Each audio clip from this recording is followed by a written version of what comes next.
Hello everyone, চলো তোমাদের সঙ্গে আজকে শেয়ার করব আমি কি করে চিকেন রান্না করে। দেখো, কড়াইতে তেল দিয়ে দিলাম, তারপরে কড়াইতে তেল দেওয়ার পরে হালকা হাত দিয়ে দেখে নিলাম যে কীভাবে তেলটা গরম হয়েছে নাকি। তারপরে এর মধ্যে দিয়ে দিলাম শুকনো লঙ্কা আর জিরে ফোড়ন, সাদা জিরে ফোড়ন। তারপর দিয়ে একটু ভালো করে নাড়াচাড়া করে এর মধ্যে দিয়ে দিলাম চিনি। তারপর চিনিটা দিলাম কেন বলো তো, চিনিটা দিলে তরকারিটা একটু কালারটা একটু সুন্দর হয়, তাই জন্য চিনিটা দিয়ে দিলাম।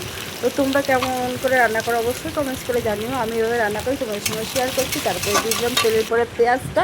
তো পেঁয়াজটা একটু ভাজা ভাজা হয়ে যাওয়ার জন্য সামান্য দিয়ে দিলাম লবণ দেওয়ার পরে পেঁয়াজটা মজে গেলে একটু ভালো হালকা হালকা লাল লাল ব্রাউন কালার চলে আসলো। তারপরে আমি আগে থেকে মেখে রেখেছিলাম মাংসটা, লবণ হলুদ দিয়ে একটু মাখিয়ে রেখেছিলাম, তাহলে মাংসটা বেশ সুন্দর লবণটা ঢুকে বেশ টেস্ট লাগে খেতে। এই জন্য ম্যারিনেট করে রেখে দিলাম। তারপরে সেই পেঁয়াজের উপরে দিয়ে দিলাম সেই মাংসটা, লবণ হলুদ দিয়ে মাখিয়ে রেখেছিলাম সেই মাংসটা পেঁয়াজের উপরে দিয়ে দিলাম। দেওয়ার পরে তারপরে একটু নাড়াচাড়াতে একটু হালকা ভাজা ভাজা করে তারপরে দিলাম চিকেনটা দিয়ে দিলাম। তো তারপরে দিলাম মশলাটা। হ্যাঁ, তো এইভাবে আমি রান্না করি। তোমাদের কেমন লাগলো অবশ্যই কমেন্টস করে জানিও, আর তোমরা কেমন করে রান্নাও সেটাও অবশ্যই কমেন্ট করে জানিও। দেখো হেভি টেস্টি হয়েছে খেতে। তো বাই বাই, দেখা হবে আবার একটা নেক্সট ভিডিওর সাথে।